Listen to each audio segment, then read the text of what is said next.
You know, do you know who are the lemon squeezers of society? They are people who predict evil, extinguish hope, and see only the worst side. People whose very look curdles the milk and sets your teeth on the edge. They are often worthy people who think that pleasure is wrong. People, said an old divine, who lead us heavenward and stick pins into us all the way. They say depressing things and do disheartening things. They chill prayer meetings, discourage charitable institutions, injure commerce, and kill churches. They are blowing out lights when they ought to be kindling them. A man without myth is like a wagon without springs in which one jolts over every pebble. With mirth, he is like a chariot with springs, riding over roughest roads and scarcely feeling anything but a pleasant rocking motion. Difficulties melt away before the man carries about the cheerful spirit and persistently refuses to be discouraged, while they accumulate before the one who is always groaning over his hard luck and scanning the horizon for clouds not yet in sight. To one man, the world is barren, dull, and superficial. To another, rich, interesting, and full of meaning. If one loves beauty and looks for it, he will see it everywhere, wherever he goes. If there is music in his soul, he will hear it everywhere. Every object in nature will sing to him. Two men who live in the same house and do the same work may not live in the same world, although they are under the same roof. One may see only deformity and ugliness. To him, the world is out of joint. Everything is cross grained and out of sorts. The other is surrounded with beauty and harmony. Everybody is kind to him. Nobody wishes him harm. These men see the same objects, but they do not look through the same glasses. One looks through a smoked glass, which drapes the whole world into mourning. The other looks through rose-colored lenses, which tint everything with loveliness and touch it with a beauty. Take two persons, just one home from a vacation. One has positively seen nothing and has always been robbed. The landlady was happy, the bedroom was unhealthy, and the mutton was tough. The other has always found the coziest nooks, the cheapest houses, the best landladies, the finest views, and the best dinners. So, what is an optimist?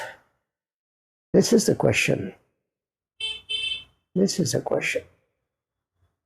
You know, I can't give you a dictionary meaning of that word anymore.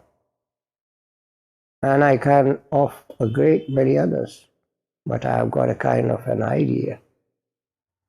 What it means, probably you don't remember. Your Uncle Harry, but I guess if there was any optimist, he was the one. Things was always coming out right with Henry, and especially anything hard that he had to do. It wasn't going to be hard. It was just kind of a solid, pleasant takeaway corn.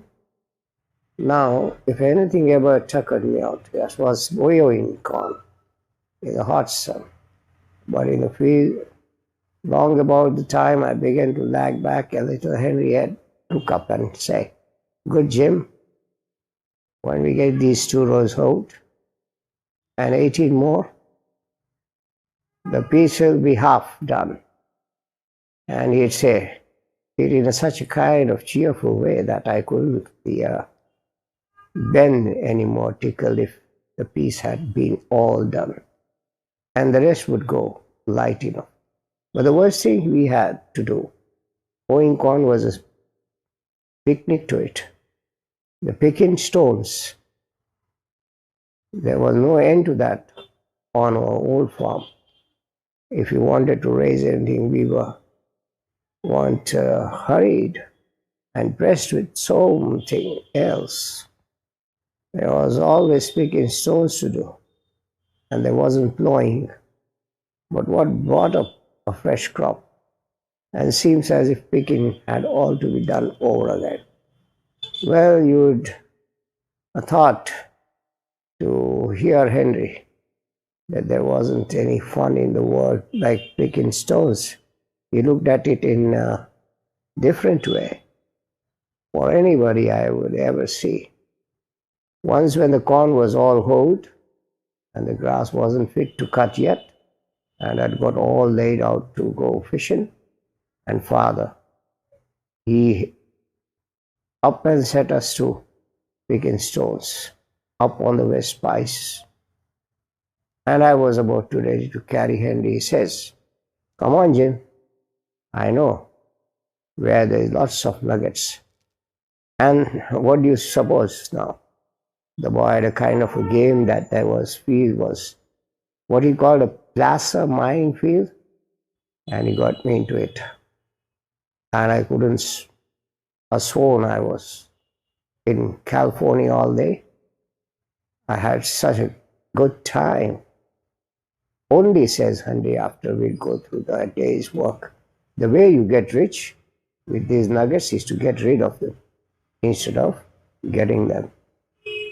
That something somehow didn't strike me fancy, but we had play instead of work. Anyway, a great lot of stones had been rotted out of that field. And as I said before, I can't give up any dictionary definition on the optimism. But if you are Uncle Henry, want an optimist, I don't know what one is. At life's outset, says one of the cheerful optimist, temperament is worth everything. A cheerful man who always feels first rate, who always focuses on the bright side, who's ever ready to snatch victory from defeat, is successful man. Everybody avoids the company of those who are always grumbling, who are full of ifs and buts, and I told you so. We like the man who always looks towards the sun, whether it shines or not. It's cheerful, hopeful man we go to for sympathy and assistance, not the crapping, gloomy critic who always thinks it is going to rain and that we are going to have a terribly hot summer or fearful thunderstorm, or who is forever complaining of hard times and his hard lot.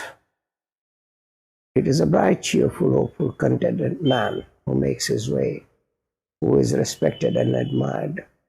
Gloom and depression not only take much out of life, but detract greatly from the chances of winning success. It is a bright and cheerful spirit that wins the final triumph. Thank you.